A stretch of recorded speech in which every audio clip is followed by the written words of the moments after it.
Bonjour à tous et bienvenue dans ce deuxième épisode. La semaine dernière, on répondait à la question de Nathan. Pourquoi est-ce que dès que je ne comprends pas une situation, j'ai toujours l'impression que c'est moi le problème?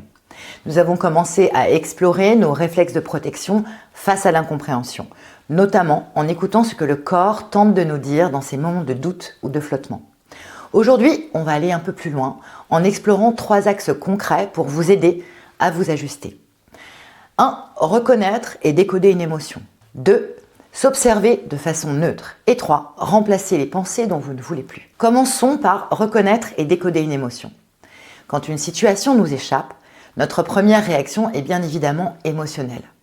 Et ces émotions, confusion, agacement, parfois même colère, ne sont pas là pour vous piéger.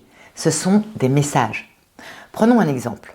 Vous envoyez un rapport à votre hiérarchie et il ne se passe rien. Aucune réponse, aucun retour, juste du silence. Les jours passent et ce silence commence à peser. Qu'est-ce que vous ressentez à ce moment-là? Peut-être de la frustration, une forme de rejet, un doute, et derrière ce ressenti, quelle valeur est génératrice de peur? Le besoin de reconnaissance, d'utilité, de considération peut-être. Alors posez-vous cette question. Quelle valeur importante est peut-être en jeu ici?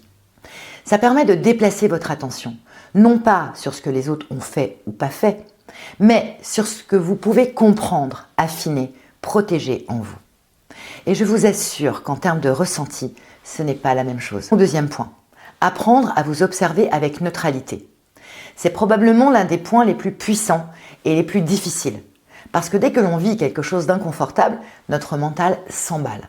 Il juge, il conclut et souvent contre nous. Pour rester dans une posture d'observation, je vais vous proposer 2 solutions. La première, c'est la position du témoin. Imaginez que vous êtes extérieur à la situation. Qu'est-ce que vous observez objectivement, sans interpréter, juste les faits? Et si l'émotion est trop forte, une variante. Imaginez que ce n'est pas vous qui vivez cette situation, mais une personne que vous aimez. Votre sœur, un ami proche, votre enfant. Comment verriez-vous les choses? Qu'est-ce que vous lui diriez? Ça permet souvent d'ouvrir une perspective bienveillante. Et en 3e point, remplacer les pensées dont vous ne voulez plus. Parce que ce sont elles qui vous entraînent vers le doute. Des phrases comme « on ne me respecte jamais »,« je suis toujours ignoré »,« personne ne s'intéresse à ce que je fais ». Ces formulations sont souvent automatiques et elles ne laissent aucune issue. Alors, quand vous vous surprenez à penser comme ça, stoppez-vous, prenez une respiration et forcez-vous à envisager au moins 3 autres hypothèses. Par exemple, peut-être que la personne est débordée, peut-être qu'elle a lu le rapport mais n'a pas pensé à répondre, peut-être qu'elle pense que le silence vaut validation.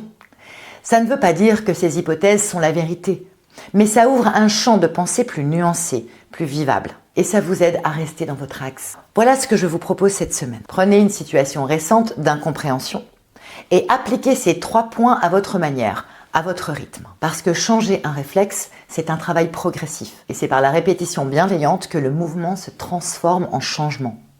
Je vous retrouve la semaine prochaine pour une nouvelle question, celle d'Adèle. J'ai souvent l'impression d'être en retrait. Comment puis-je avoir plus d'impact quand je prends la parole dans un cadre professionnel? On ira explorer ce qui donne du poids à votre voix. À très bientôt.